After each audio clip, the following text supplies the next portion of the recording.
everyone, welcome back to this channel. In this video, I'm going to show you how to add Whirlpool Transition on CapCut apps. Now let's get started. First, after you open your CapCut apps, you just click on the box white icon, this one, click on it. And after this, you can click on the effect. And after this, you can swipe until you can see a whirlpool.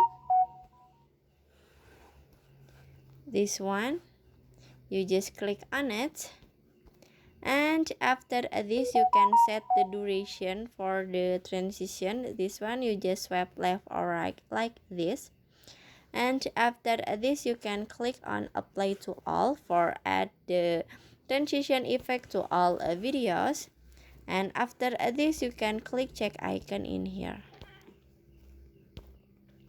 and finish. So that's how to add Whirlpool Transition on CapCut apps. I hope you found this video to be helpful. If you enjoy with the content, please consider like, comment, and subscribe down below. Bye bye.